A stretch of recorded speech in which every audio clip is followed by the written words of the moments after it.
And then naturally, the 22nd, we've got Ryan Garcia, Tank Davis. We had the media workout with Tank Davis earlier this past week. What do you think about their matchup coming up on the 22nd at MGM? I really like this matchup because it's not such a quick, oh, this person's going to win. Oh, this person's going to win. Like, they both bring a lot of skill to the table, a lot of experience. They both have, their assets that they have. Ryan Garcia is tall, he's lean, he's got the reach, he's got the height. On paper, that should be someone like Gervonta, but Gervonta is just vicious when it comes to that knockout power. So he knows how to close that space and get in and catch you. And so I love a fight like this. I love a fight where you don't necessarily know who's going to win off the bat. It's just really about who goes in there and performs. Gervonta is good at closing that space and catching his opponents. I really think that Garcia, although he has the ability to box and stay on the outside, and he's strong and skilled and fast, he's going to have to be able to have a perfect fight. He's going to have to do that for 12 rounds straight and be very disciplined and on his A game, which, he can do. That's on him. But we'll see. We'll see. I'm excited. I'm not really, I can't tell you exactly who's going to win that fight. I can just tell you that it's going to be a good one, and we'll see who uses their assets to their best ability. No Alycia Baumgardner rematch scheduled in the near future, which is fine. Why don't you think that Alycia has stated on her own that she's not interested in a rematch with you? Deep down inside, why do you think that Alycia does not want to go around with you again? Because she dodged a bullet, and now she's going to take those belts and run with them. I don't have respect for that. I think that a real champion would say, oh, the fans want this rematch. The money's there for a rematch. Like, why wouldn't she want a rematch? To me, she's just stupid. But I think eventually she's going to come to her senses and realize that it's a huge fight for women's boxing, for the sport, for her bank account. So she will eventually hop on board, I believe. But until then, I'm not going to sit around and wait for it. I made it clear that I want the rematch. She's, enjoying taking pictures with her belts. But I'm going to go for the 135-pound champion now. And I have a route to that now. And I'm motivated and I'm focused on my new goal, my new division. They're putting the WBC belt on the line and Intercontinental belt on the line for this fight.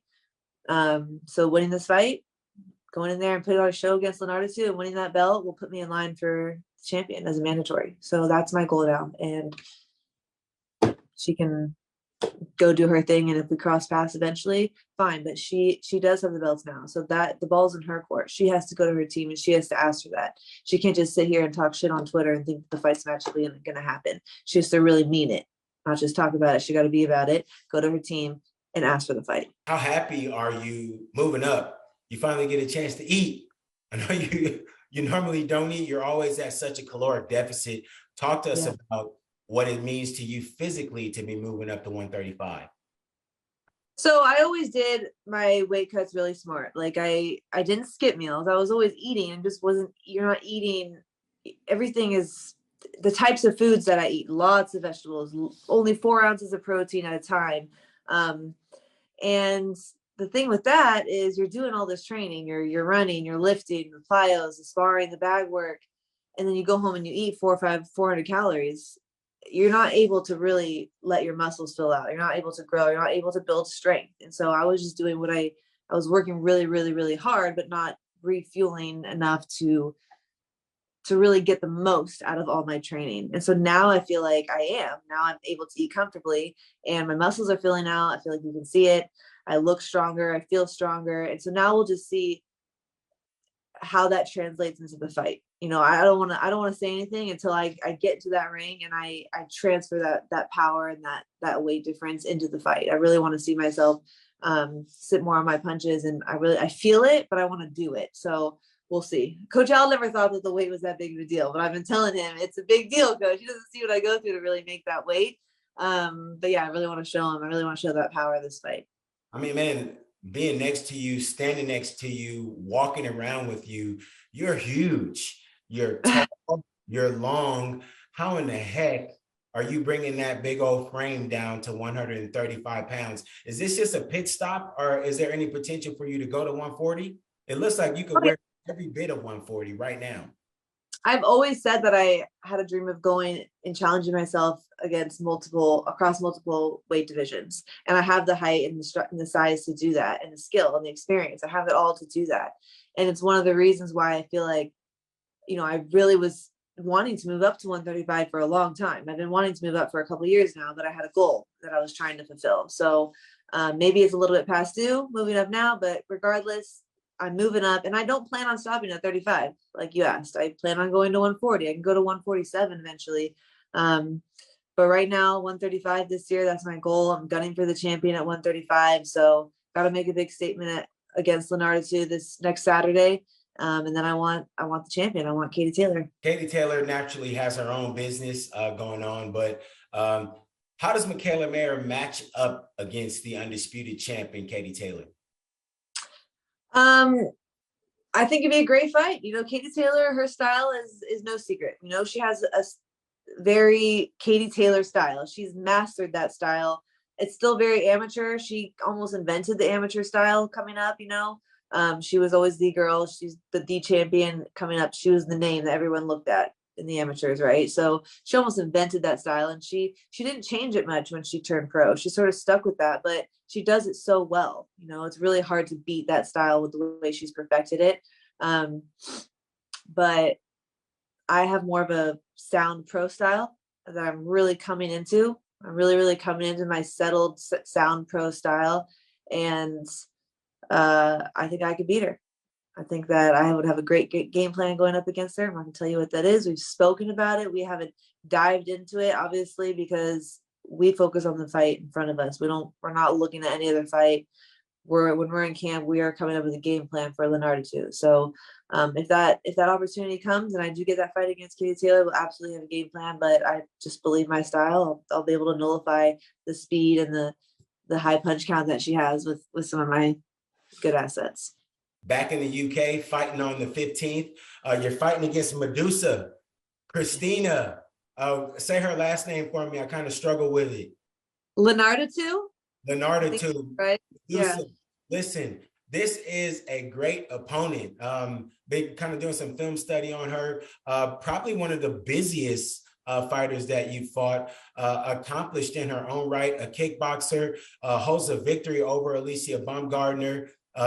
Had her kind of on Queer Street in her way to a split decision victory. This is a legit opponent. Talk to us about her. Yeah, I wanted a legit opponent. I chose Leonardo too because I know she's a former world champion. She's tough. She's only lost to Delphine Pursoon and Katie Taylor. She beat Baumgardner, so it's kind of carries the storyline. It's kind of fun. But the most important thing is that she's a top contender. She is a tough fighter, and she's a former world champion. And I did not want to take on any easy fights. Like the stage I'm at in my career, I only want to fight the best. I want to continue to put on big fights, fun fights for the fans.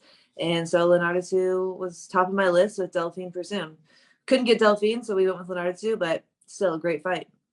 I mean, we're talking about in the Leonardo 2, a big puncher. We've seen her wobble girls. We've seen her knock girls out. We've seen her wobble Katie Taylor. We've seen her wobble Alycia Baumgardner. This is a big puncher. How excited are you stepping up to 135, getting a chance to make your debut against somebody so heralded? Yeah, I know that she's all of those things, and I want to prove this year that I'm still the best. I feel like I've had all the perfect fights to make me a well-rounded fighter, and I can box, I can bang it out if I have to, fight on the inside, outside. And so Leonardo 2 is the type of fighter that's going to bring a little bit of everything out in me. Pressure fighter, she's going to come forward constantly, big power. So, I got to make sure not to get caught with one of those big overhand rights, but we've trained, we always have a game plan going into fights like this. So this is no different, but I know that a big win against her and looking great, which I know I will, because I feel like I'm getting better every single day. I'm in my prime and I'm feeling strong regardless of coming off a loss. I'm feeling great, better than ever. So yeah, I get to put it together against Leonardo 2 and show that I'm still the best. And how exciting. I got a chance to come visit with you in your training camp at the most heralded boxing gym in Las Vegas, DLX Boxing Club. I got a chance to watch you, and you worked on a lot of precise things. We won't get to anything in particular. I don't want to give up any of your game plan stuff, Yeah. but it looks like you're ready for a big puncher. Now that I've watched the tape on your opponent and I go back to what I ascertained in your training, it looks like you're ready to fight a freight train. Yeah, I mean, I've fought a handful of punchers before. You know, someone like Hamadouche was known to be a big puncher, but really she was just aggressive, came forward. So she came harder and faster than Lenardishu does. Like she closed that space so quick and so fast. So I don't think she's gonna to rush me the way Hamadouche did, but maybe has a little bit more power in the hands. She's got to have power because I saw her today in the lobby and she's like definitely the height the size isn't coming from here. It's definitely she's short. You know, I'm a lot bigger than her, it feels like. So she's definitely got to have a lot of muscles, probably some big legs. So I know she's coming with some power, but you know, I fought girls with power before, and I feel like we have a good game plan, and I'm gonna go in there and just outbox her and try and do a little bit of everything just to show how well rounded I feel like I am, and yeah, make a statement. It's a statement fight for sure since she beat Baumgardner. You're back in the UK. Lots and lots of fans, lots of promotion done by you in the UK. You said that you like the fans in the UK. What are the differences between the fans in the UK and the ones here in the States? If you could put one thing on it, what are the differences what's one of the big differences you noticed? I think that so there's so much going on in America. America's freaking huge, right? There's just so much competition for the media's attention. There's so many different sports. There's so many things going on. Here in the UK, they love soccer, football, and they love boxing. Like that's what they go hard for. And they really, really, really like the market for women's boxing is much bigger here right now. And obviously I've always had a dream of growing the market for women's boxing in the US, and I still do. But the businesswoman in me is gonna hop on over here to UK and sort of, you know, make a name for myself here while I can, since they're so open to it. They love boxing, and yeah, and I still got a lot of work to do in the US, but coming out to the UK is fun. They're just kind of wilder. The fans are a little wilder, honestly. Fun. They're fun. Just a little more raucous. When they Yeah. get singing that Sweet Caroline, uh, they turn up to a different level, don't they? They go hard for their people, and I feel like one of their people now. I know I'm not a Brit, but like I feel like they sort of adopted me in that way. Like when I fight here, they're rooting for me. I'm one of them. So when they go hard for their people, they go hard. Like so, I like that energy. Definitely.